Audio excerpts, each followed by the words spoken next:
How are you? I am terrific. The sun is shining. It's Monday. Ready to go. I'm looking out the window. The sun isn't here yet. You live a little bit west from me, That's right. so we'll see it coming through. Well, last week, or maybe, yes, it was last week, we mentioned something about commissions. Right. I find commissions are an area that a lot of people who aren't in real estate don't know, don't understand. So let me ask you this. Yes. When you take a property, hmm as either a listing agent or you work with a buyer, how do you get paid? We get paid as a percentage of the sales price. That money is generated from the transaction itself, and traditionally the seller is responsible for paying it out of their So, proceeds.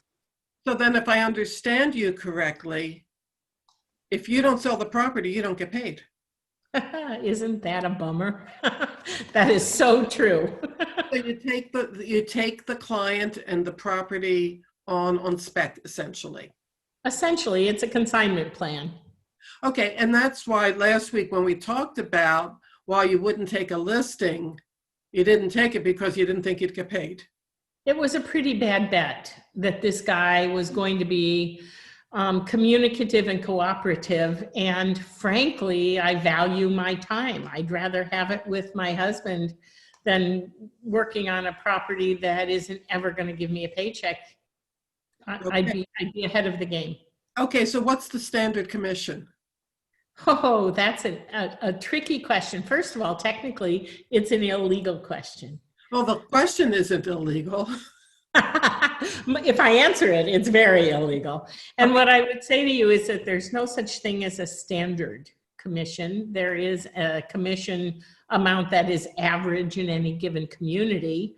And depending on where in the country you live, that standard is anywhere from 4 to 7%. You use the word standard. You'll edit that out?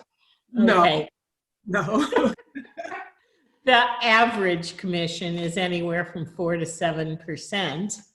Around our communities, the ones we work in, we see anywhere from 4 to 6% most of the time. How is the commission determined? It's a conversation between the seller and the listing agent, and there are many factors that go into it. Traditionally, half of the agreed upon amount is set aside for the agent who brings the buyer. So even if I were to take a 10% commission, in a perfect world, I would probably share half of that, or 5%, with the agent who brought the buyer. There's a lot of misconception about that, isn't there? I'm a little bit confused, so let me see if I can get my head straight here. Sure. Let's just say the seller decides there's a 6% commission. Right. A number. How does the buyer agent get paid? Who determines what the buyer agent gets? Well, actually, technically, the listing agent does. In practice, the listing agent makes that decision along with the seller. Because my next question would be, Mr. or Mrs. Seller, how much of this do you want me to compensate the agent who brings the buyer? Okay. And really, you want to be as generous and fair as possible there, because human nature is such that if we underpay a cooperating agent, even if it's the wrong thing to do, they very well may not push their buyers to see your property. Oh. Yeah, that's a big O, right?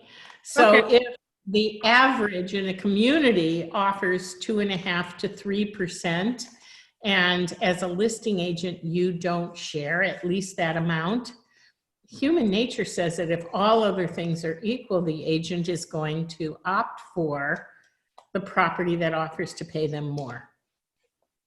We won't even talk about the ethics involved there. Okay. Yeah, it's a very bad ethic. What I'm saying is that human nature very often, even subliminally, trumps that ethic.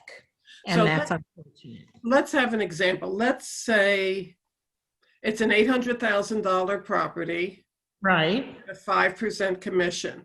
Okay, that means the You get total. $40,000, don't you? Oh, wouldn't that be nice? Guess what? I get a fraction of $40,000.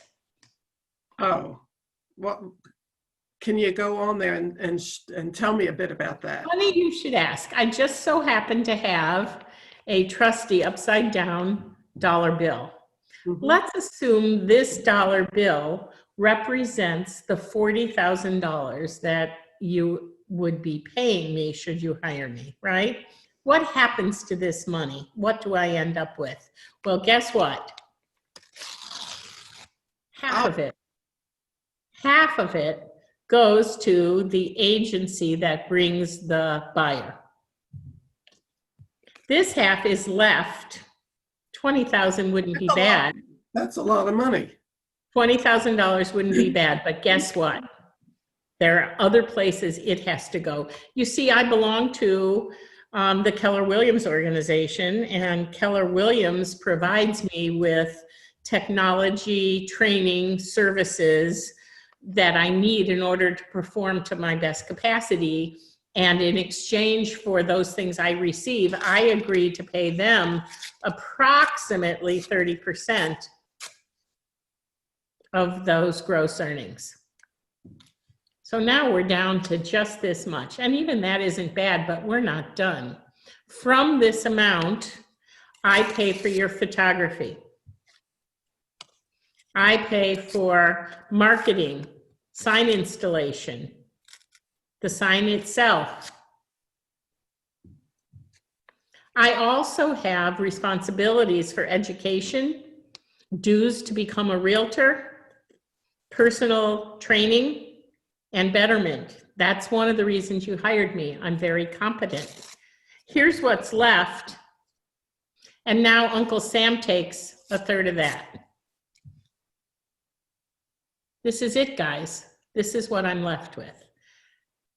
And so when a seller says to me, why don't you cut your commission by a full %? Doesn't sound like a lot, but what you're asking me to do is take this fraction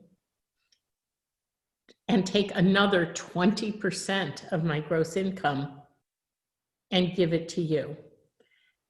And while I really want to help you, and I really, really hope to become a long-term friend and acquaintance of yours, I have a mortgage, I have retirement to feed, I have food to put on my table, and this is all that I'm left with. Giving up another 20% would be really painful. Wouldn't you agree?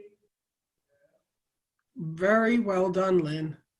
Very well done. I think that there's so much misunderstanding about how a real estate agent actually gets paid and about what we do in order to be better than all the other agents out there. And that's the piece that I know you and I take so seriously.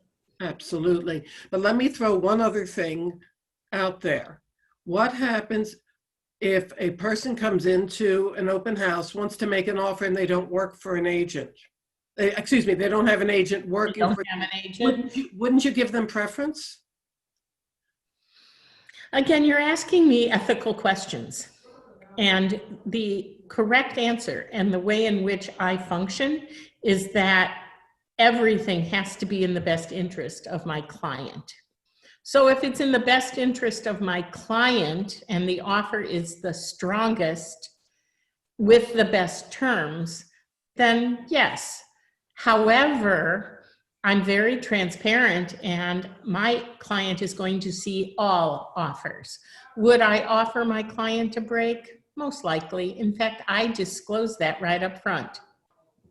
I'm going to give my client a break in commission should I end up with what we call both sides of the deal. I'm working with the seller and I've attracted the buyer. That opens up a whole other conversation, maybe one for next week, that talks about who do I represent in that case, and where are my loyalties? We call that agency, and agency is just a fancy word for fiduciary responsibility. Okay, well, we will save that for next week. Okay. I thank you much. It's a pleasure. Now I have to go get the tape and tape my I'm dollar gonna bill say, back go get together, the right? tape. And I'll see you here, same time, same station next week. Got it. Talk later.